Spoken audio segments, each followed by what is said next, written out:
You should see the damage, Bronze. Metal damage, brain damage. Are you listening, Bronze? I am the Knight Rider. I'm a fuel-injected suicide machine. I am a rocker. I am a roller. I am an out-of-controller. I'm the Knight Rider, baby. And did you know? Naked Force has resolved more conflicts throughout history than any other factor. After all, who needs a knife in a nuke fight? Welcome to the Fluffenhammer. Roll the music. Every man lives, not every man truly dies.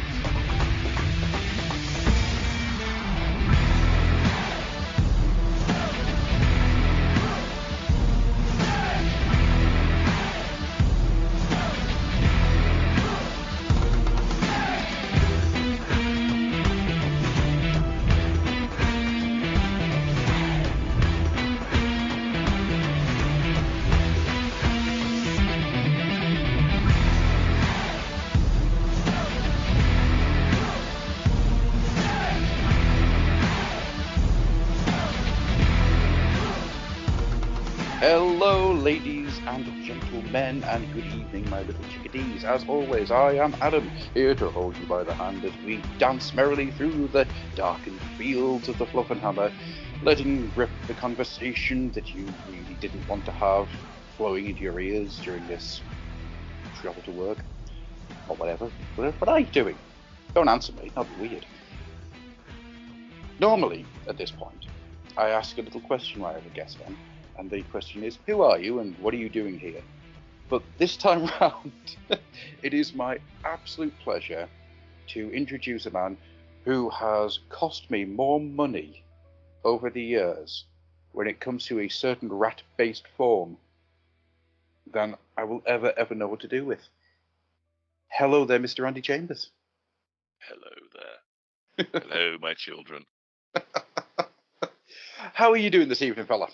I'm good, thank you. Slightly glum at the onset of another grim English winter, but you know how that is. You live even further north than I do, so... I do. I'm on the last bit of Britain. Well, the last bit of England, you know. Scotland is literally just over there. Yeah, you're on the bit that Scotland didn't want to claim. So well, that tells us something. Over the history, it's been English, it's been Scottish, it's been English, it's been Scottish, it's been no man's land for 200 years. You know, I like the fact that where I live, there's a lot of history, and it's all history that nobody wants to take any form of ownership of. No, I'm on the other hand, I'm down in sunny Nottingham, you know, deep in the lead belt, Robin Hood country, and all the rest of it. It's actually, just to really get into the current affairs of stuff that's at least 6 weeks old now.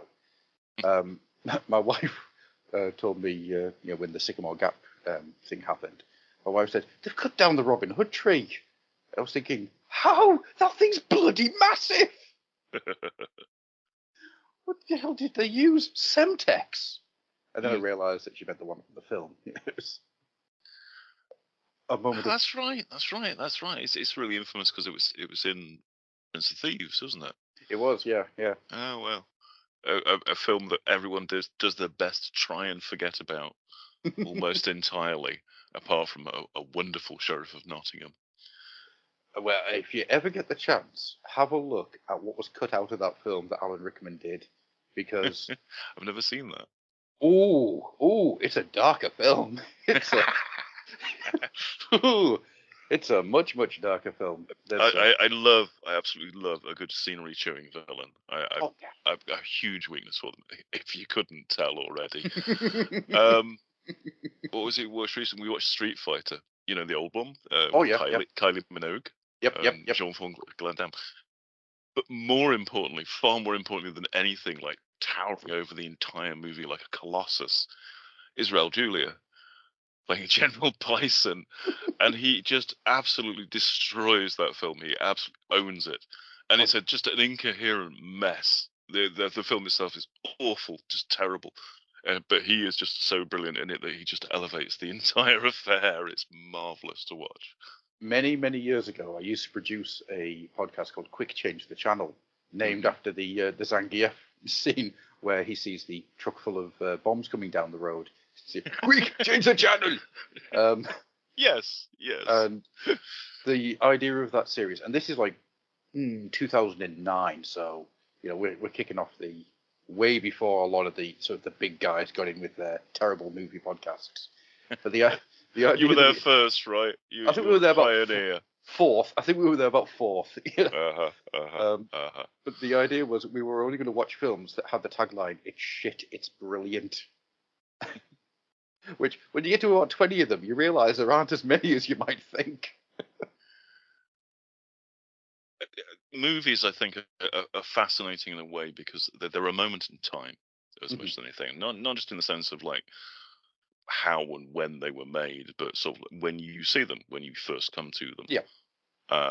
And they good or bad, they do leave a lasting impression. That's for sure. We've been having an absolute marathon recently of rewatching a number of like late 80s, early 90s movies. Yeah. Some of which are sort of like a re-examination of like, this was terrible then, is it good now?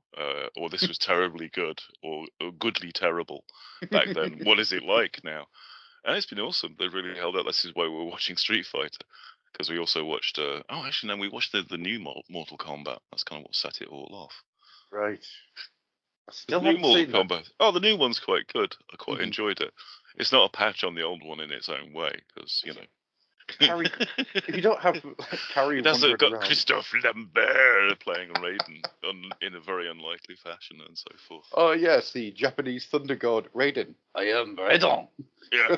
Yeah, he's awesome. But the guy who's more awesome is the guy who's... Sung Yat Shang? Song Shang, who's the big bad guy. Sang Shung. Yeah. Sang Shung, sorry. Sorry, fans. I don't know it that well. But he's awesome. He's just got the most hateful face I've ever seen, like, villain chewed ever. That guy, Carrie Hughes. I'm not going to try and say his full name because I can't, and it would be unfortunate for me, unfortunate for you, unfortunate for the listeners, and doubly unfortunate for the poor actor. But he's turned up in loads of different things over the years. I know. It's because what sealed it for me is when he reappeared in Sabrina the Teenage Witch. Yes! Reprising basically the same role. Yep. Angry Kung Fu guy. He was fantastic. He was also head of security in Babylon 5 for half a season. Right? God, really? Yep. I used to watch Babylon 5. I'm a huge fan, and I do not remember that. You wouldn't. Wow. He turns up in like 5 episodes for half a scene. It's. Oh, okay. He's just really kind of there. Yeah, he's just there and gone. Oh wow. But my favourite one is he's in a film called Bridge of Dragons, a film that has no bridges or dragons. Well, I assume that was an artistic choice of title. I think they got everybody on board. A mistranslation, perhaps. No, I think they got everybody on board with a completely different script, changed the script, and then had poor Dolph Lundgren going, "What am I doing in this film? Where are the dragons? I was promised dragons." It looks like it's going to be a wonderful dragons versus Apache helicopters movie, and then ends up being time-traveling Nazis? Maybe? Oh, okay. The budget didn't run to dragons, apparently. Didn't run to helicopters. It's the only helicopter you see in that film. It's the same shot of it just moving back and forth along the screen. Sometimes it's reversed. It's woof. Wonderful movie. Not really. Anyhow, that's probably the best tangent I've been on in a while. Thank you. My pleasure. So Andy, basically, as I was saying before we recorded, a lot of this is just open conversation, and we just kind of shoot the breeze and see where we end up. But there are a few things I do want to get into. Namely, my wife thanks you, my parents thank you, maybe slightly sarcastically, for the sheer amount of Skaven that I own, which I started in 1990. So going right the way back, a certain era, and there is a deep-seated love in me of these little squeaking rat men and everything that's come out of them, everything that you did originally, everything that Bill King, I should say, did with them, and everything that came after. And it's a shame I can't turn my camera around, for there are 7 no less than 7 large-scale industrial toolboxes filled with Skaven off to my side. Oh, fantastic! So Wow, that's your fault. you are racking going back a long time in that case, because I started collecting Skaven before I started a workshop, but not long before. So like I want to say 88, something like that. Because we got some, we painted them up to do role playing with as cool looking rat dudes basically. So when I started a workshop, I already had like this little sort of like cadre basically of a lot of wizards. It must be said were in there amongst other things. And so I was like, why not start a proper army now that I'm here and I can get cheap metal and scab loads of plastics off people and things like that. So I did. It was one of the first things I did when I was there. I built this whole Skaven army up. Yep. And that created a tsunami, a minor tsunami in its own right. A little bit, because it was stuff for White Dwarf, and it was always you were shoveling stuff into White Dwarf as fast as you could. It was a furnace. It came out monthly, so content was absolutely king. So people liked it enough that they actually tarted it up a little bit down in heavy metal, put some nice banners on it, and we took photos. And I wrote up about it. I wrote an article around it, which was, I don't know, you may recall what White Dwarf that was in. I don't, typically. Which White Dwarf was it in? I think it was around about the 112, maybe?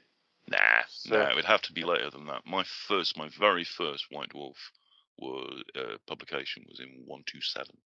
Okay. Annoyingly, all of my White Dwarfs, and I'm talking right the way back to when I first started, are currently in metal containers under my bed. So I don't expect you to go and look it up. The internet will tell anybody who's listening right now. You can go and look this up on the internet. Anyway, it was way back when.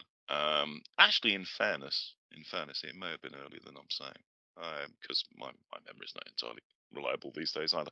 Anyway, suffice to say, the article got published, and it was a write-up about collecting an army. As well, which was kind of a rarity back then. Again, you take these sort of things entirely for granted now, because it became a little bit of a model of talking about not just the painting side of it necessarily, although it did discuss that, or not necessarily the why I picked these units side of it either, but both of those things sort of like put together in a kind of very, though I say it myself, reasonably coherent fashion. So it was kind of a holistic article, and it actually triggered a lot of interest. And on the strength of that, of course, when the Skaven Army book came up, it just got put to me of like, here you go, you got Skaven Army, you're all about these dudes. So I wrote the Skaven Army book as well, the first Warhammer Skaven Army book that's 4th edition fantasy battle, isn't it? Again, I get confused on these things. I'm an old man. So, and honestly, that was the end of my association with Skaven. And it was jumping off the back of a lot of establishment that they had through Warhammer Fantasy Roleplay as well, in particularly for that. They did a lot to flesh them out. It kind of took them in a few weird directions as well, if I'm entirely honest. When I did the Armies book, I already knew Jez even before I started working at the studio, because we used to go to Asgard. Well, I used to go to the Asgard War Games Club when he worked for Asgard as a miniature designer. I was that young, yeah. But I already knew him when I started working. So I used to hang out with him at the studio a lot. And naturally, when Skaven came up, I went running to him because they were his. He designed the Skaven, and he came up with all the background that had initially been in the Citadel Journal back in the day in 1988, which was awesome. Oh, yeah. And little graphic banners and all those sort of things, which were one of the things that rounded it out a lot. So, of course, I went, running straight to him, like, what's all your ideas on this? Plus, I'd had the good fortune of, being next door office to Bill King when I started out at the studio as well. So I used to hang out with him a lot and try and learn how to write fiction. Imagine that was just a wonderful experience. It was entertaining, and we used to entertain ourselves talking about Skaven and stuff like that. Because he really enjoyed the idea of Skaven. He loved them as these sort of like evil yet somewhat comedic race that he could have for his Felix and Gottricks and things. So, we'd always be rattling on about Skaven and what the Grey Seers could be getting up to next and all this sort of stuff. And then kind of that all coalesced basically in the course of writing the Warhammer Armies book for it, and I got Bill to write some fiction for it as well. Yeah, which kick-started the Felix and Gotrek novels, really, didn't it? Because a lot of those things got pulled together into Trollslayer. It was all kind of like happening at more or less the same time, because the differences in publication meant that we were kind of all noodling on that at much the same time as he kicked it off, and he kept it running for ages in Felix and Gotrek. So they got a hell of a start in life, which carried them a long way, I think, overall. And we got some new units in for the Armies book finally. And got some proper Giselle units in and stuff like that. Yeah. So it took a big step forward then, and it's really entertainment that ever since. I say I've not touched Skaven since then. That'd be like early 90s, like 91, 92, somewhere around there. But Skaven have gone on from strength to strength ever since, and they're the kind of Games Workshop's most identifiable fantasy race now. Yeah. Because if you look at the orcs and the goblins and the men and the elves, they're all, you can find facsimiles of them pretty much anywhere. Throughout fantasy realms. But Skaven, not so much. They've got a few imitators here and there, but they're very much their own fantasy race, and I think that's one of the things that's kept them going so well to this day. Because I bet a lot of those toolboxes are full of plastic Skaven now, aren't they? Oh yes. I've got. Yes, because there's some lovely stuff out there these days. The Monkey era Mordheim Skaven, the Advanced Hero Quest Monopose Skaven. The Mordheim Skaven were a bit of a step backwards, to be honest. I've got a love of them because they have their own charm. They do have their own charm. But they're a bit cartoony for my taste because I was raised on Jez Skaven. So. Oh, absolutely. They're glorious.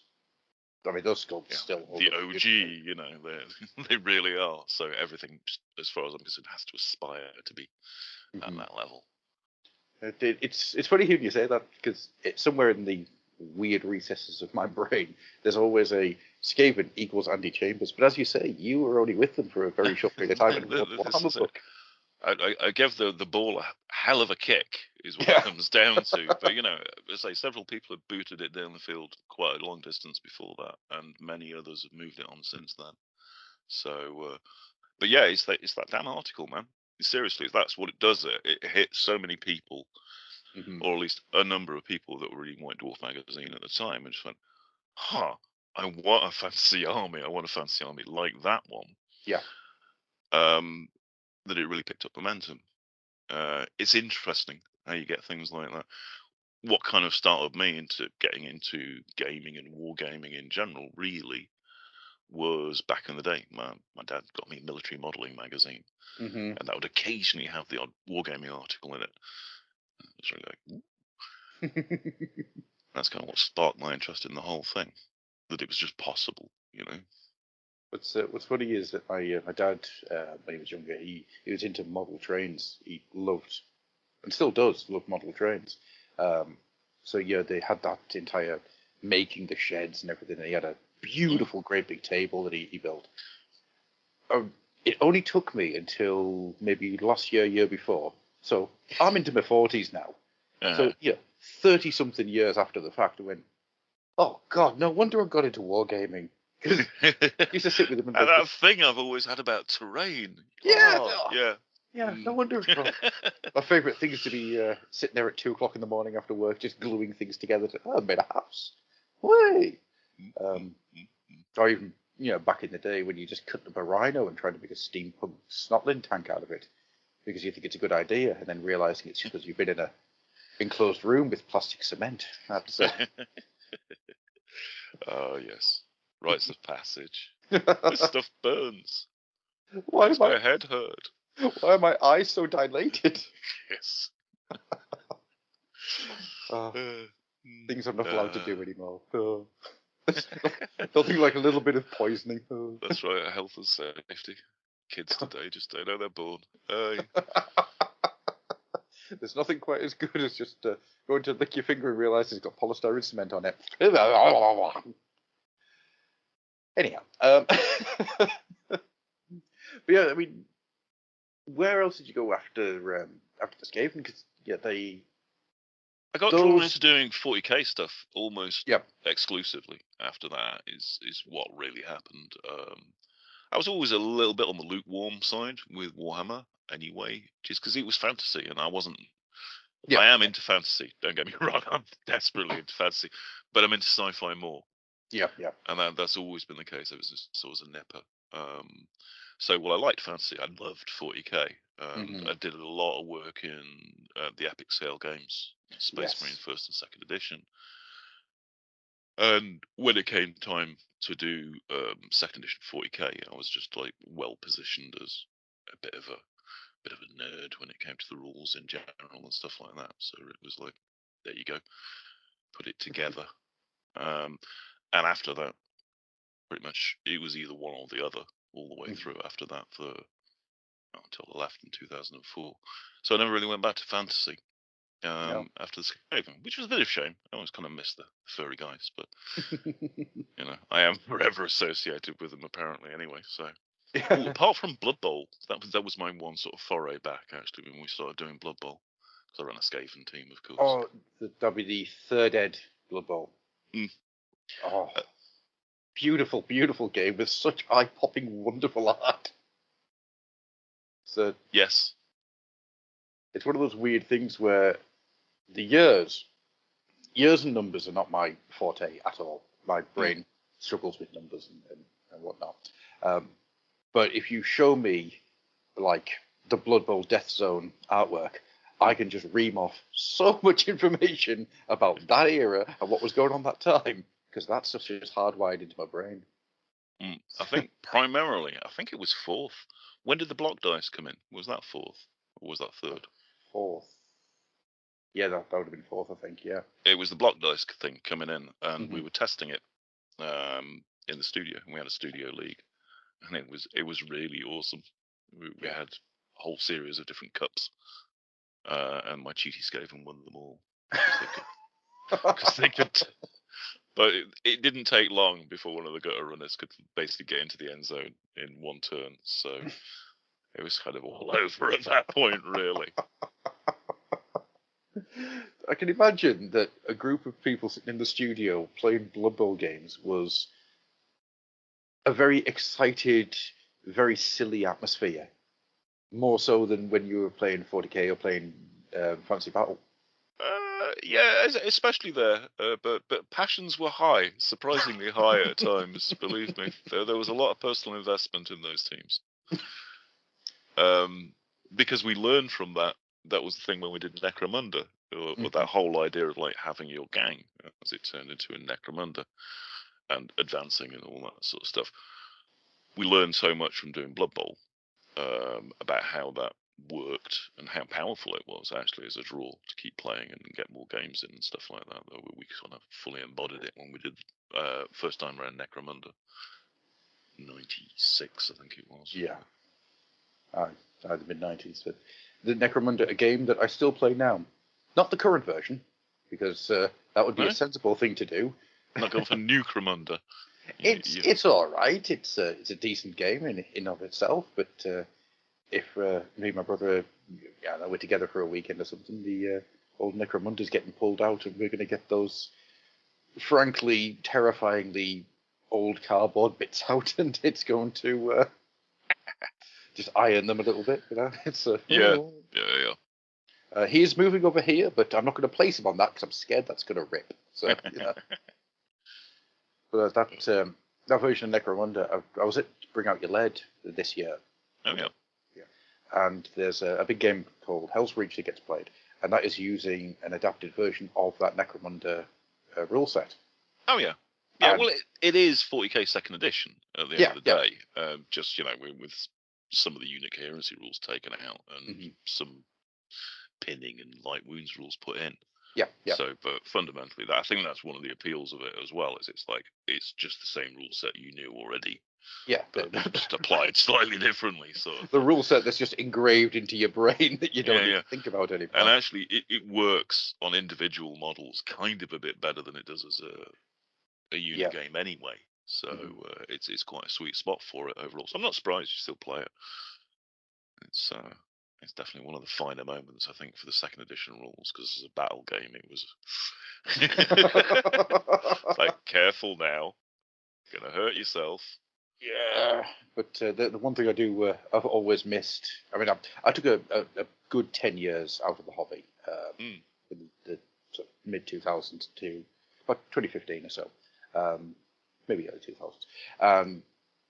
Other things were going on, and I didn't have the time. It was work and all that type of stuff. And since coming back in, what I've discovered is I miss the little charts that you do the to shoot, to hit. Oh man, nobody misses those. I It's do. not fair. No No, one does. I No. miss them because I know it's easier now, but there's always something fundamentally visceral about You going. miss your logarithmic tables, really. Yes, I'm gonna hit you. It's In fairness, I do understand where you're coming from. As speaking as someone who put those things into my games specifically. Specifically, I'm thinking of Battlefleet Gothic because I use that for the weapon batteries on that one, which was lifted in turn from Epic 40,000. And yeah, I had that feel. I liked that thing. You're looking at the thing and finding the number. It's just slow is the problem. Yes. It's cumbersome for players in the midst of a game. So but yes, you're right. There's a tactile satisfaction to it, and that's one of the things. If we're going to talk about meta games design for a moment, that is worthy of consideration. Is it worth it to get that little cool moment sort of thing? And the truth is, a lot of it compares to how often you have to do it. If you don't have to do it too often, then it's cool. And I think that's why 40k second edition's kind of skated by for a long time on having that, because the numbers were there, but it was illogical. You could figure it out without needing the chart pretty quickly. Truth be told, and it was only when you got some like, haha, my bloodthirster has finally got to attack somebody with its melee skill, that you could actually use it and figure out, yes, it was 2+, just like you thought it was, or actually, no, I think we did do everything on 2+ by then. We got rid of like -1 and things like that you had in Rogue Trader. Yes. A weird point. Crazy days in games design, the late 80s, early 90s. Oh, Rogue Trader and Third Ed Fantasy Battles. Yeah. I played, and I would have been about 10, give or take. Yep. Now, imagine a 10-year-old trying to work out Rogue Trader. It's I'd been there already, man. Southeastern London Warlords fucking Middle Earth rules, which are just completely inexplicable. Oh no! Even now, I was there at like 8 trying to figure them out. I'm so sorry. Well, these experiences shape us, and I've spent an entire career trying to save other people from the same experience to a large extent. I think me as a 10-year-old trying to learn Rogue Trade, me as a 10-year-old trying to learn Rogue Trader is what gave me my ability to deal with stress in later life.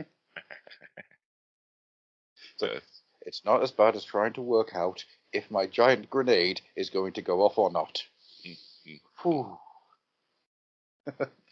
Another thing that I really wanted to try and get into, I mean, I could very easily just sit here and go about Epic.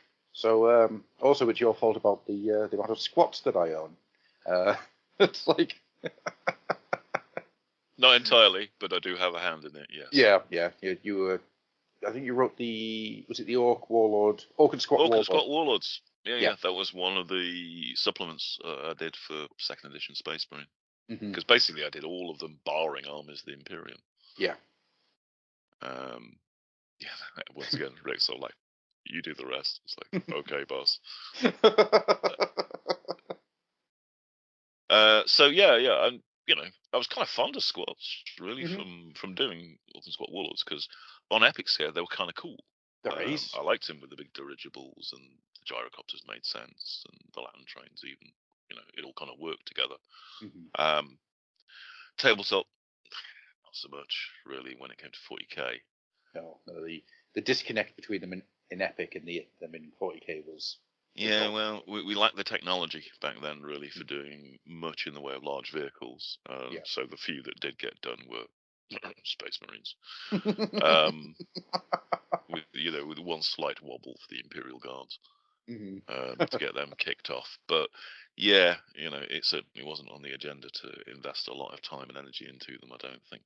I don't know. It was one of those things. We did the core box for second edition, 40k. And we included them in there, in the Codex Imperialis and so forth. And I included them in the black codex that came in the book. Yeah. To sort of like cover everybody for now type thing until we got the codexes done, because we knew there was the plan to do these sort of like, just like Warhammer armies had army books, we'd do what we were going to call codex books to cover each of the factions. Okay, all good. And we started off, and once again, took the front on the first couple and did Ultramarines and Imperial Guard, and then me and Jervis pretty much picked up most of the rest. And somehow in all of that, squats just never came up. It never got mentioned. There were no miniatures being made. There's no artwork done for it. So, that's where we were at. And before you knew it, it was time to do third edition. And that was the end of the squats, basically. At least for then. They're back now, finally. Yeah. And always a matter of time. But they're back in the, for some reason, always remind me of Sean Connery in Outland in a way that I can't quite. It's the mining spacesuits, it is. I've been playing loads of Starfield recently, and a lot of them have those spacesuits. And it's always a bit Outland, a bit Expanse as well, truth be told. When you're out there fighting in your spacesuits. Expanse is good, but it's no Sean Connery, it's a space sheriff. Epic must have been like a really interesting thing to have to take on, because you had that original sorry, I've got something flopping around in here, like a moth or something, so I keep having to like, go away, moth. So you had that original Epic release with the two Titans, or the four Titans, I think it was, wasn't it?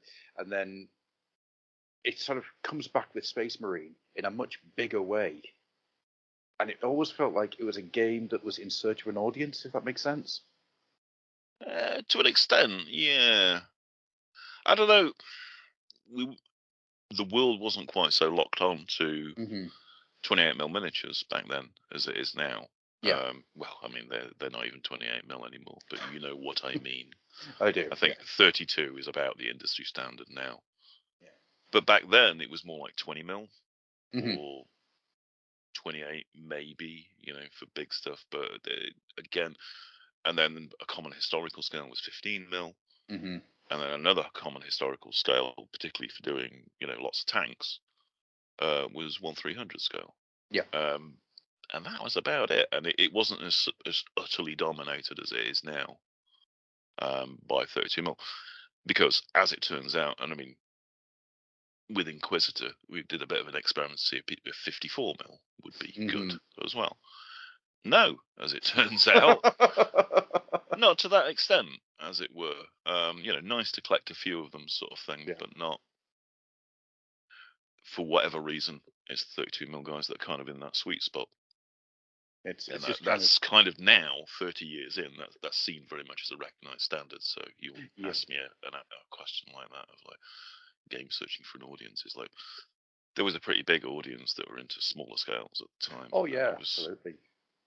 But Adeptus Titanicus goes back before my day. That was actually the thing that got me into Workshop. Was I loved Adeptus Titanicus more than 40k even. It was just the business as far as I was concerned, and I loved it because it was a game in a box. And prior to that, everything was like, well, here's your book. Now go and collect your army and paint them all and base them. No help there. And make terrain, and then you can have a game, sort of a thing. It's like, oh, okay. Whereas Adeptus Titanicus was literally everything you needed was in the box. Yeah, oh, absolutely. Dice, templates, rulers, terrain, models, rules, everything you needed. And that was a real comment. Wow, I thought that was awesome. It's interesting actually, because one of the big reasons I got into tabletop gaming as a hobby when I was quite young is I had two older cousins. They would have been, when I was 10, they would have been like 14, 15 or so. So, they're in the sweet spot for getting hooked. And as they got into stuff and moved stuff around, and I would be like, you're going to your auntie's today for the day. Oh, You Auntie Jones. Yes, Uh-huh. it's Skeleton Day. So I'd be asking him, like, bothering my cousin, can we play the skeleton game? Because he had, like, hordes of skeleton. You may remember the old skeleton horde box from way Absolutely. back when, right? It was So, a classic. it's a beautiful box, beautiful miniatures, beautiful art. It is an all-in-one, just beautiful package. But he had a pile that would come up to about my shoulder of just the skeleton horde boxes, right? So he's like, right, okay. So he'd set them all up, and we'd just have two skeleton armies fighting each other as he was teaching me the rules how to play. So, absolutely brilliant. But then he put all of that away and got into Titanicus. Right. And yes, big robots stomping around, I'm in. But 10-year-old me looked at Titanicus' rules and went, it's weird that, when I was about 18 or so, I inherited a lot of his stuff because he was late 20s by that point. He was getting married, children, so he was getting rid of it all. So I inherited a big chunk of it. I got Titanicus. I was sitting there looking at it going, actually, this isn't that hard to read through. This is quite easy to go. No, it was pretty straightforward, particularly again for its time. Oh yeah, 1988. It was it was a masterpiece of brevity and clarity. absolutely. So, most sets of rules, because they tend to be a lot more discursive. It's it was weird that we started playing that, and then I was like, right, I'm going to crack open Epic, like the Space Marine era Epic, and see how that goes. And me and my brother played it with a couple of people down the club, and we ended up getting a lot of joy out of it. And I distinctly remember that it was so easy to put an army together in Epic compared to, obviously, a tabletop standard army, not a heavy metal standard army. Well, yeah. Never, you had distinct limitations on just what you could achieve with, guys who were literally 6 millimeters tall. So, you could do a certain amount. I've actually got some Space Marines and stuff that I painted up back in the day that terrify me now. It's like painting little tiny world eater symbols on individual guys who are 6 millimeters tall. But anyway, aside from that, which you can't see at all once you put them at tabletop distance, they just need to be a color, really. The joke I keep making is the one I've stolen from Blazing Saddles, which is this is the reason I can't paint. Hey, your hand's all right. Yeah, but I paint with this hand. So audio joke, a visual joke for an audio medium. I was going somewhere with that, and I've totally forgotten where it was. Yeah, all right, so Epic. It sort of. I remember at the time, it got a massive push, and there was big chunks of White Dwarf dedicated to it, and there was releases each month, and there was a massive push. But I always remember it was always the older guys that were playing it. Yeah, so the guy, I say older guys, Christ almighty, they'd have been younger than I am now when they were doing it. Those guys in their early 20s, at least, yeah. Oh, yeah, they'd have been 24, 25, It's ancient when you're 13, 14. But, I mean, is that something that you found at the time, that it was skewing to an older audience? I guess. I don't know. We didn't really have any kind of feedback. No. That's the other thing that you have to bear in mind is, this is pre-internet days. So the feedback you got comprised of going to shows, doing Golden Demon and Games Day and stuff like that, and people writing you letters by snail mail, and hearing back from retail basically about what was selling, what seemed popular and things like that. Of which the last one held the most sway overall. If retail said these things are doing great, do more of them, then that's what got done. All in all. So, but yeah, I guess you're right. It would generally be a slightly older crowd. Part and parcel because of when they got into it through Adeptus Titanicus, I suspect. Because it was a great gateway if it hit you at the right time. But that was a few years prior to 40k and things like that. And I mean, it got really heavy continuous support right through up to Titan Legions. And yet, Warhammer and 40k, particularly 40k, both clearly outsold what we did with Epic, so it got harder and harder. I think, not that it was my choice, but I think at the upper echelons it got harder and harder to sort of like justify ongoing support for it. So it kind of like disappeared off into specialist games for a while and things like that as a side thing before it got effectively killed altogether. But it was always kind of rumbling around, which is a shame. I always felt it was an important leg in the building the 40k universe on a meta scale, as it were. Love that word again. Nothing to do with Facebook. To have something like Epic around, because it forced you to think, like with the squats, on that bigger scale of like, well, how do these people look when they go to war and it's, serious, all out Titan stomping war? Do they have Titans? What are their equivalents? So going full circle to much, much later when we introduced stuff like the Necrons and the Tau, which were new things being put into the 40k universe, it gave us this kind of language to talk about them on a bigger level, not just how do they appear on a 40k battlefield as a sort of like effectively a skirmish force, but how do they look, as an empire going to war. So it had a lot of uses outside of that, so it was a bit of a shame to see it attenuate away. I think 40k is a bit the lesser for not having it. I think it's a shame that it kind of goes back to being Horus Heresy with the version that will be out. This is it, which is very introspective. Well, imminent, isn't it? It's been put off a few times. The codex is it Imperialis or something like that? Titanicus. I don't know.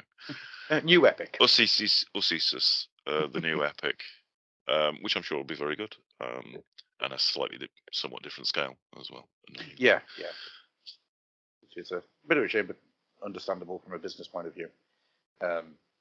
They'll just look the better for it. I mean, if I'm honest, the new Titans that they did when they redid Adeptus Titanicus are amazing models. They're beautiful, absolutely. All we could have hoped for back then. That was the mental image you had at the time, and then the reality. Yeah, absolutely. Well, it had to be scaled up. The art and so forth, sort of support, and this is it. A lot of certainly back then, the game came in your imagination rather than the actuality of what you were pushing around. I don't know what you mean. I often see orcs just standing in a monopose as they charge forward in groups of 30. Quite. I know that after your time with Games Workshop, you ended up moving over to Blizzard for a little while for StarCraft. Right? Is that something that you feel comfortable in talking about? Because I mean, yeah, StarCraft, absolutely. It was very different. I can tell you that. I can imagine it going from I don't say a homegrown British company, but that's what. No, that's an accurate description. Exactly what it was at the time. To a very slick American company. Well, the first thing you have to bear in mind is that Blizzard is a homegrown Californian company. Of course, at its heart, that's because that's what all creative endeavors tend to be at some level. Difference being, well, there wasn't a difference, and I said it was very different. In some ways, it was very similar. Blizzard was going through a big expansion period at the time. They were doing very, very well. World of Warcraft had been this massive. I mean, they were a popular and successful company before that, but World of Warcraft just like blew the roof off that. So that they could afford to get in like weirdos like Andy Chambers from the United Kingdom to work on StarCraft 2. As you do. I remember, because I'm one of those sad little men who enjoys reading the booklet that comes with games. When you're installing, you read the booklet for something to do for 5 minutes. And I saw your name, and I was just, no. Oh, yeah. It can't be. Awesome. And, Warcraft 3, I mean, Warcraft 1 and 2 were things I played a hell of a lot of, and Warcraft 3, I still say, is it's one of my favorite games of all time. It is limited, it is dated, but it resonates with me in a very special way. StarCraft, incredible, loved StarCraft 2. World of Warcraft when I played it. After that, my things get a little bit hazy, so we'll just leave that alone. Well, you said you had a roughly 10-year layoff period. This is clearly what you were doing for at least part of that. Oh, you have no idea, mate. All right. So, what did you get deep into WoW? Were you suckling deep on the WoW tip for a while there? No. I got deep into Warcraft 3 and its map editor and all of the stuff you could do there. Okay. You know, writing games with that, making dungeon crawlers. I see. You know, whether it was something that was there or taking assets that other people had made and dude, they should have given together. you a job at Blizzard, not me. By the sounds of it. I mean, I made a. I mean, this is where kind of Dota and stuff like that sprang from, isn't it? In effect. Exactly that. Yeah. I mean, lest we forget, people out there now, they were invented by nerds on the internet just playing around with a map editor. Exactly. Yeah.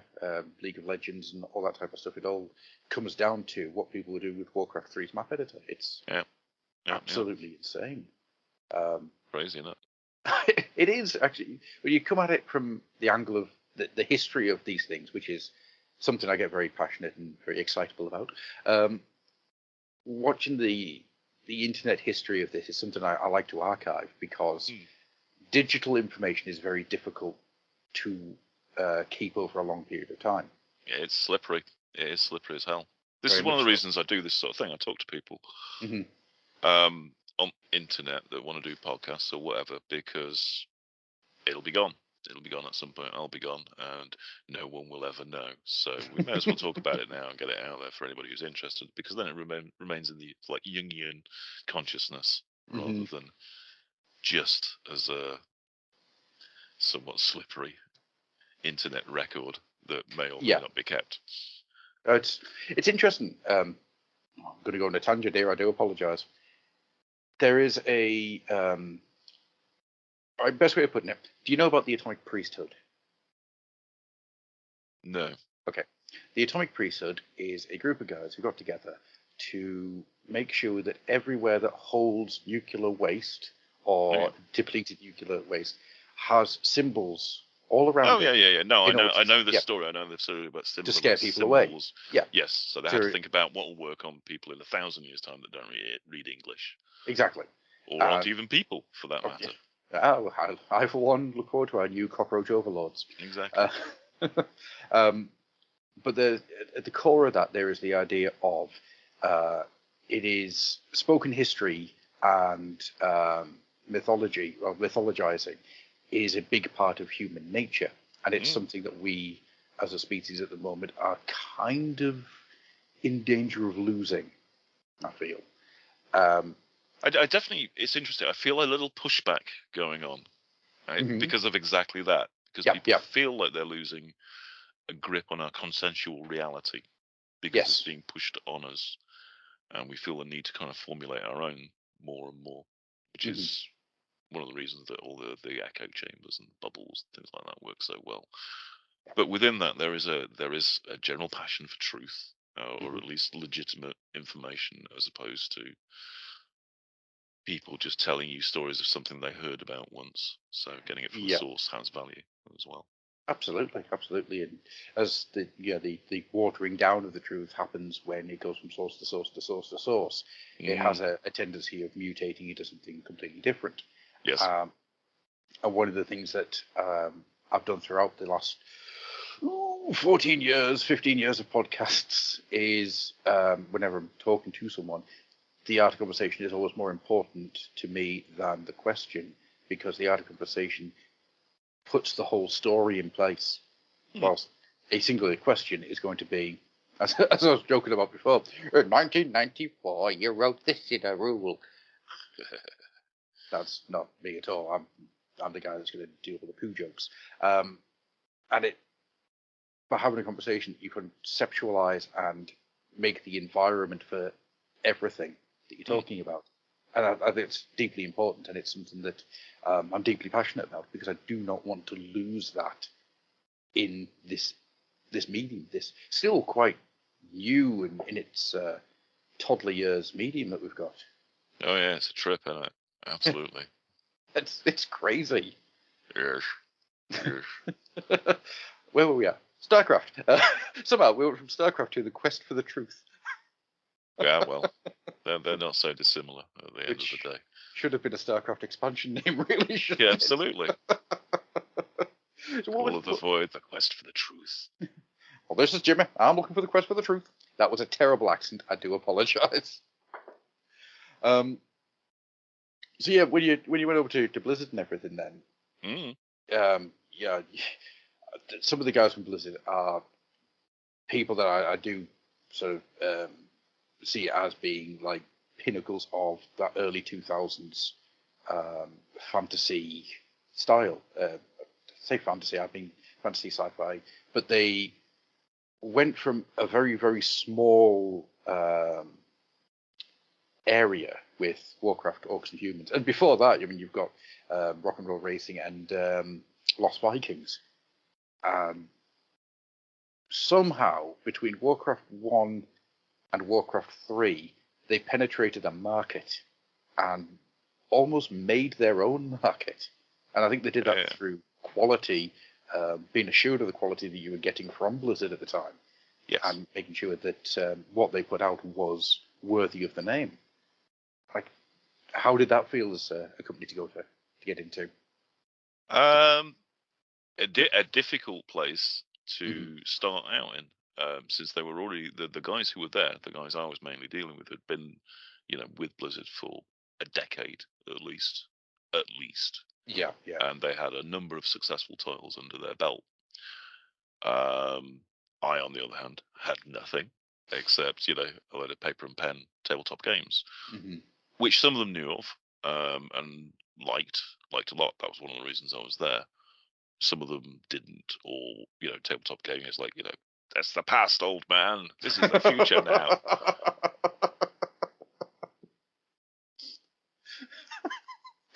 Sorry, I've just got this mental image in my head that I'm not going to be able to shake anytime soon. Thanks for that.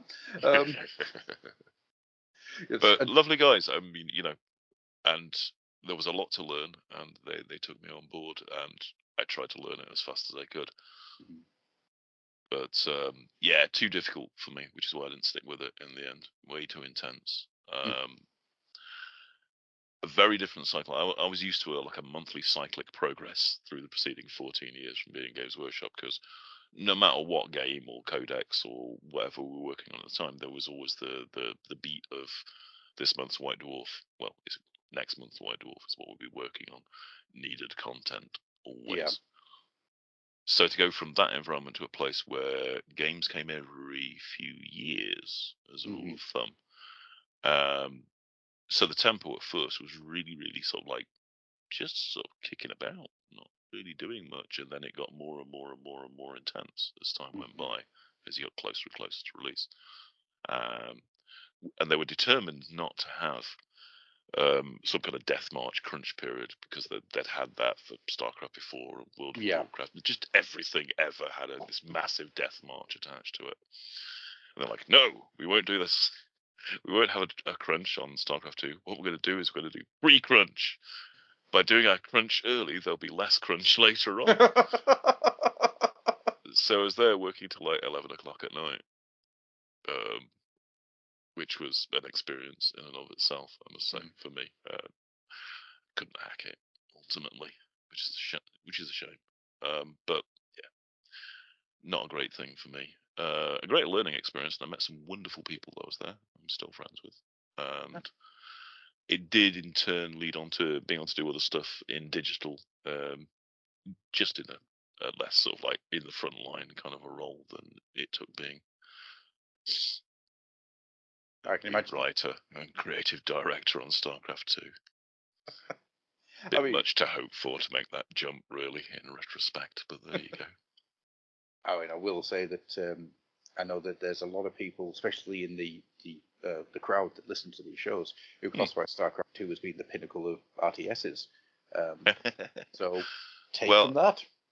I'll take from that mostly credit to Dustin Browder, who was the game lead, certainly while I was there, because he worked really hard to make it so. Yeah. Really hard. Great guy, and worked very hard and put up with a lot of crap from me as well. So I have the greatest respect for that man. And yeah, they were absolutely serious about it. Because, I mean, to put it in a little bit into context, because I didn't really know Warcraft and Starcraft before I started at Blizzard. I didn't really play that many PC games back in the 90s. I was busy writing tabletop games for the most part. So I knew of them, but I didn't know them particularly intimately. So when I arrived at Blizzard, I got to find out that yeah, they are big news, particularly in South Korea. Oh, yes. Huge in South Korea, as it turns out. Yep. Like on a level you would not believe, to the point where, and we ended up going to South Korea when they announced they were doing StarCraft 2. They took us out to Seoul, wherein they filled out the Olympic stadiums because it was big news. I mean, to be fair, they were having a tournament there as well, but nonetheless, it filled out Olympic stadiums. Yeah. And being at the hotel, and you could get like StarCraft matches on like 2 of the TV channels and all this sort of stuff. It's like, because that was and again, this is 2006-7 we're talking about. Even back then, gaming wasn't that big in media as it is now. No. Looking at 2023, it's like, well, of course, esports is big news and so forth. Not so much in the West, but it was in Korea. Due to the fact that they weren't keen on consoles, they like PC games. Their organisation about all around having PC bangs, so things like competitive StarCraft had taken off there organically, which is again why it's worth referencing back to Dota, because that was something that was developed organically by the players, turned it into a whole thing, kind of without any external influence. That it was just like, this is a cool thing to do at the time, and it gathered momentum from there. And the competitive StarCraft scene had done the same thing in Korea, to the point where they had teams and leagues and absolute serious business. Yeah, I mean the national South Korean TV channel, it had at one point round about 30 hours of StarCraft gaming a month, which is, if you think about that era, that late 2000s era, you can't imagine the BBC showing off like. Well, what? God, you wouldn't even have had Games Master on TV at that point, so. No, there've been a few like tiny little experiments here and there, sort of poking at it, but nothing along the lines of like having teams and stuff. I mean, maybe Robot Wars is the closest you can start getting to that kind of thing, but that's not really the same either. No. That was far more of a construction challenge kind of a thing, rather than a actions per minute challenge. Well, that leads on to a really interesting question. If you were on Robot Wars, what would you have made? Well, it's always a painful question, isn't it, on Robot Wars? Do you make a cool robot, or do you make an effective robot? Because I think all the effective robots I've seen look really boring. They do, because they're just big flippers. Or actually, what I'd go for, which is the big spinny thing. We have a flat spinning plate, basically, and some reasonably well protected wheels to go underneath it to drive it around the place, and just use physics, man. A heavy spinning plate is going to do far more damage than pinchers or hammers or anything like that. So do that. But it's boring. I know. I'd much prefer something with flamethrowers, and claws and stuff. What you could do is just go to like your nearest university morgue and just ask for a couple of skulls you could put onto it, just for maximum effect. You have to be 3, of course, to keep the momentum right, but good for a laugh. I mean, one of the other things I was hoping to try and get into a little bit is you mentioned before about Epic and Battlefield Gothic and that type of thing, and I'm aware that time's getting on quite a bit now. So wasn't that obvious? Yes. Okay. No, it's I just looked down there and saw that it's getting quite late, so I will be able to get up at 6 o'clock with a 4-year-old tomorrow. Yay! But then, so Epic and Battlefield Gothic and all those things. And you were saying before about how you only were with Warhammer Fantasy Battle for a short time, and 40k was your passion. Looking back at the stuff that you did for Games Workshop, what's the thing that kind of sticks out in your mind as, I am the most proud of that? That is the thing that I have done. That's easy. Yep. Battlefield Gothic. Yeah. Battlefield Gothic is the things I'm proudest of. I mean, I'm proud of a lot of things. I'm not so proud of some of the other things, but I'm proud of a lot of things I did at Games Workshop. But for me, Battlefield Gothic was the time I got to design a game from the ground up, pretty much to my own spec. Got help with doing what I wanted to do with it, so I got to helm the show to the largest extent of any game I did when I was at Games Workshop, and it turned out pretty well. And I really like the game now, and I did then, and it's still got its advocates now. God bless you guys. 3D printing's brought them back out. Yep, there's in Battlefleet, swarms. There's a Battlefleet Gothic living rulebook out there that you can get hold of. And I have seen people actually go to a printers and have the living rulebook printed out as its own hardcover thing, which I take my hat off to these people. These are amazing people. Let's say 3D print and put it back in the same way that Man of War's starting to get a bit of a resurface at the moment, which I'm not going to say I'm excited for, because that's not true. I'm ecstatic. Yeah, I can. And what was the lead in for Battlefleet Gothic? Sorry, how long did you have to build a game from scratch? Oh, in effect, about 7 years, because Battlefleet Gothic was being worked on by Richard Halliwell when I first started the studio, and I playtested his Battlefleet Gothic with him at that time. It was based on using a grid. It kind of resurfaced a bit with Space Fleet, which was Jervis's kind of reworking of what Hal had done. Neither of which ever really appealed to me. I didn't like things on grids and stuff like that. So I always kind of wanted to do my own Battlefleet Gothic games, especially since there was never an official Battlefleet Gothic made. And we always used to talk about it as that. So I experimented with all kinds of different things. I originally thought about doing more like a card game for it, not even any miniatures involved. Wow. And then realised, of course, that no, this is Games Workshop. If you're going to sell an idea of this, you need to think about it in terms of miniatures. And then once again, talking about it with Jez, who'd done a lot of concept sketches, a lot of concept art at the time for original Battlefleet Gothic back in the early 90s. Which sort of floated out for Space Fleet after that. So he'd done a lot of thinking about how the ships would look and things like that. And from there, he encouraged me to scratch build some models, basically. And I did. I scratch built a big cruiser, like 6-inch long. Cruiser, which actually turned out to be battleship sized in the end. But the idea was at the start of it, it'd be a cruiser. And touted that around, and basically the easiest thing to do was to modify Epic 40,000 rules, in effect, from what I'd just been doing with Jervis. And I took those as a basis and kind of melded it a little bit with some of the second edition Space Marine kind of approach to things as well. Rolled it together into a fairly straightforward kind of like tabletop war game, rather than doing anything fancy with card activation or stuff like that. And it's one of these things. It works. It comes kind of from a few different fairly solid rules bases. I do things slightly different now than I did then, but it worked, and it was really popular for its time. Massively, yeah. One of the things I always remember about Battlefleet Gothic is the sideways rulebook.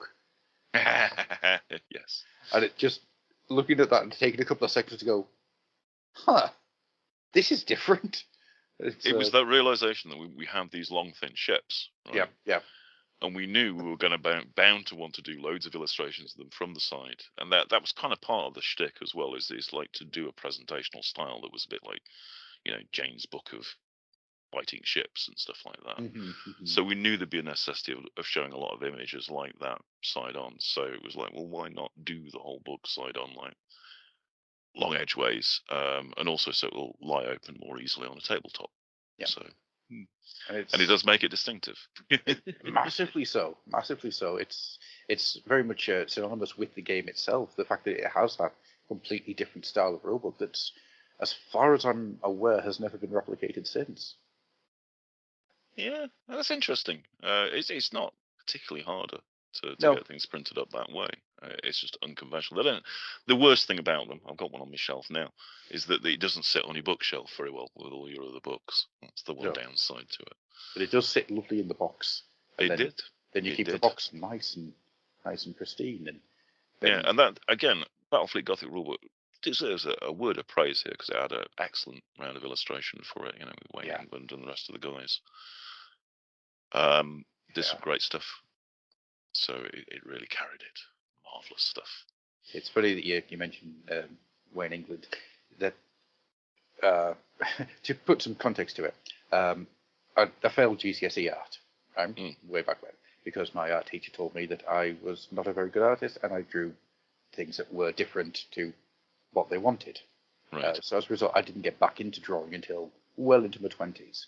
And what I did to teach myself to draw again, I mean, at the time, I think I was using a lot of Bruce Timm style angular styles. But what I did was I just started studying Wayne England. And I gained such a passion for that man's work. Because in my brain, Wayne England is what Warhammer Fantasy Battle should look like. I know later on, Mordheim and everything, it took everything back to being much darker, much grimmer. But the Wayne England style in my brain is exactly what Warhammer is to me, and will always be. It's a funny one because you mentioned it to people who go, "Oh, that's the bright, colourful era." Yeah. That was one of the gifts he gave. To a certain extent, again, yeah, you can see the problem with not having that around. I used to feel the same way. You know, Wayne stuff was often a bit bright and a bit cartoon-like for my taste, if I'm honest. But it helped to drag everything back up. Yeah. A ways away from being, you know, everything's like charcoal on black looking. Yes. Which does look great and it does look moody, but that unrelieved, I think, can get a bit much. So it's one of the values having different artists. Agreed. I mean, my personal favourite is always Mark Gibbons for that era. Yeah. Just because his black and white stuff was so evocative, so evocative. You know, it created that kind of aspirational feeling that I think some people got out of the Skaven Army and things like that. For me, it's like, I want that sort of thing.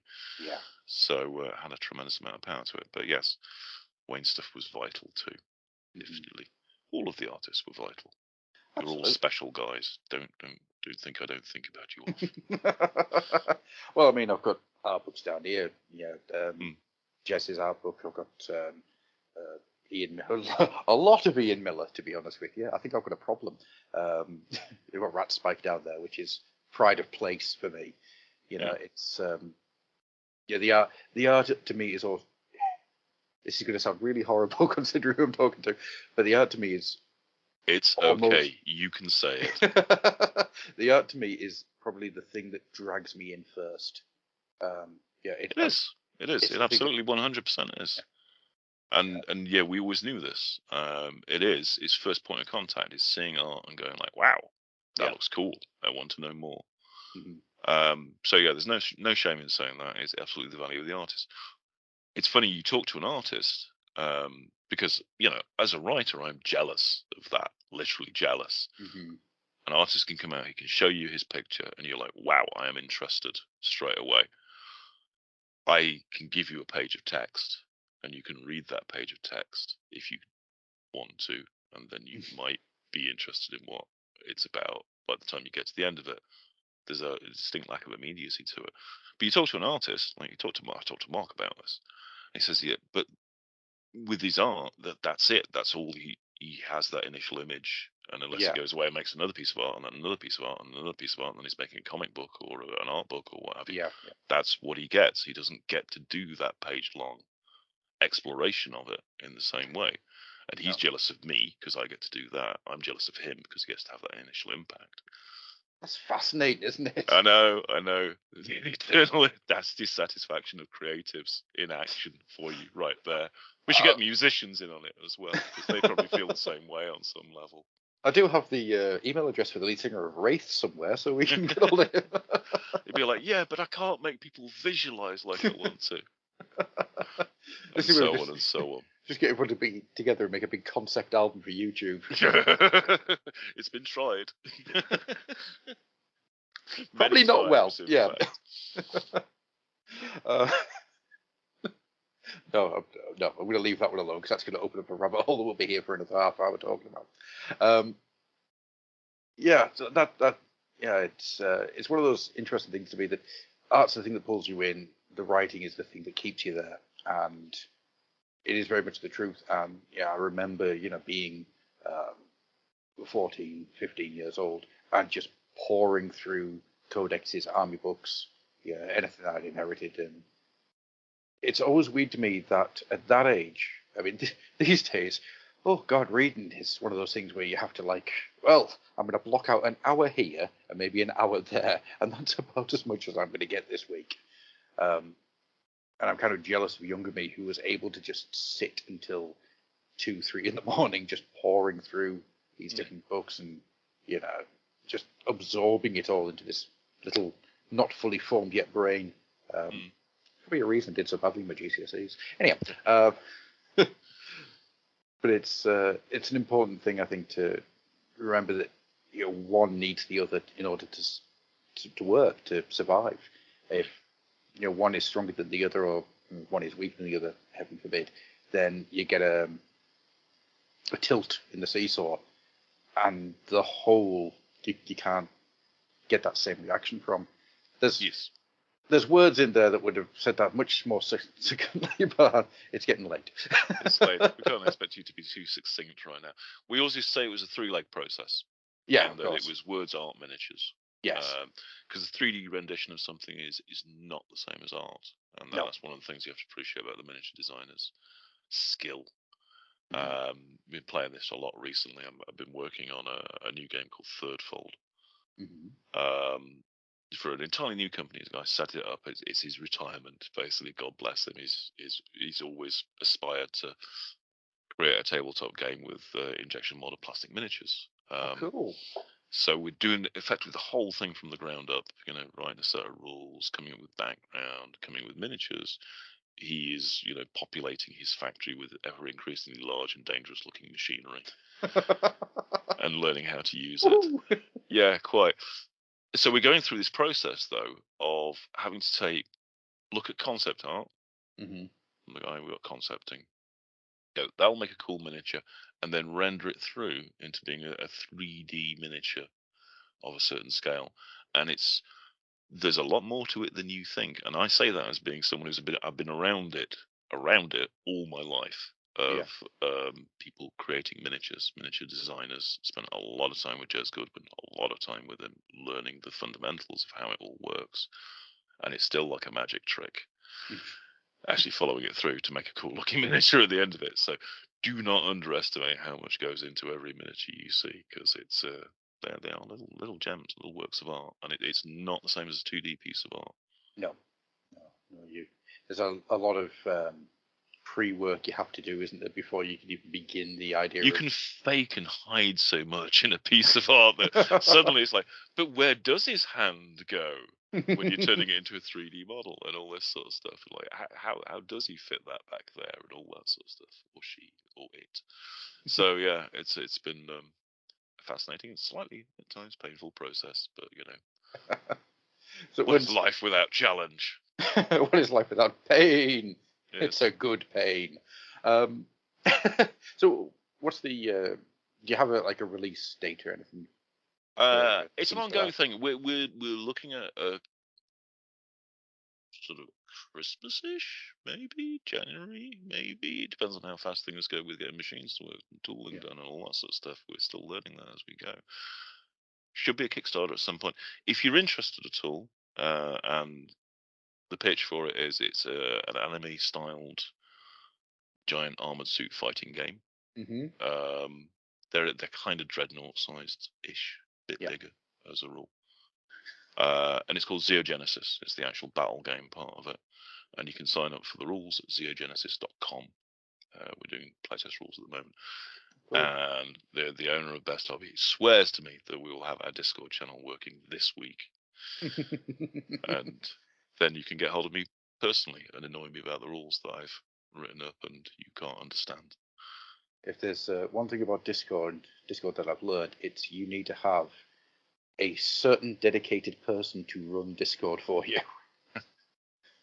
Because this is what we've had. We've all been looking at each other going like, well, have you run anything on Discord? It's like, no. Have you? No. Nobody wants to step forward and actually learn how to do this either. And this is the problem we've been having. But nonetheless, xeogenesis.com, there's a copy of the playtest rules up there. and army lists and all kinds of things, and play around with it. And I don't know, then email me or something and tell me how you're getting on. Because it's a good fun game. It's D10s, which has been a scary new development for me after an entire lifetime rolling D6s. Oh man, I love when it comes to D10s because they make more of a clack sound when you roll them than the D6 does. It's literally that's the only reason. But you know, okay, you get a good clacker when you're running. I think it's probably best to start wrapping things up because we are, as I say, getting quite late on it. I don't want to keep you. You have to get to bed after all. Yes. I don't want to keep you for too long. Looking at my face for any period of time has a tendency to induce madness and nightmares. So, where can people find you at the moment if there are places that you would like them to find you? You can find me on Facebook. Is the most direct way of getting hold of me. I'm not going to just give out randomly my email right now. No. Because that would seem unwise. But actually, if you ask me on Facebook, I'll just give it to you there instead. As I did. As you did, yeah, exactly. Which is exactly how you found me. And yeah, that is the one social network post port of call I keep open for people to get hold of me if they want, and it's fine. You know, you can ask me things about Skaven, and I'll try and remember them and all sorts of stuff. It's all good nostalgia as far as I'm concerned. I think one of the things I'm going to do this weekend is going to scan that article in. One of the things I've been doing every weekend is I've been scanning the heavy metal pages. Okay. From the very beginning of heavy metal. So wow. Archiving every single issue's heavy metal article from the beginning to what I call the end, which is when White Dwarf becomes that weekly thing. And so yeah, I've got about 314 left to do. So, there we go. It's good to have goals, though, right? And they're all from my own. What's really sad, I think, is they're all from my own personal archive of White Dwarfs from way back when. To open some of them up, haven't seen light in 20 years. It's like, a little bit scared here. Get the hand scanner out. But thank you so much for coming on tonight. It's been an absolute pleasure to speak to you. It's been a dream come true, shall we say? A dream to some, a nightmare to others. That's cool. It's been great talking to you as well, Adam. Thank you for the opportunity. I think at some point I might have to get hold of you just to zero in on certain topics, just to. If you feel like you want to do a more incisive view on anything in particular, I'm happy to talk again some other time. There are people out there right now sharpening sticks and saying you didn't talk enough about Battlefleet Gothic. So I shall await their sticks and stones with much. But no. Thank you for hosting. I'm not very good on social media, so this is the way that I get to speak to the world to a large extent, because I don't like writing posts particularly. Weirdly, for a guy who used to write them all the time, going in White Dwarf. So yes, thank you for hosting, and get in touch again if you'd like to chat again.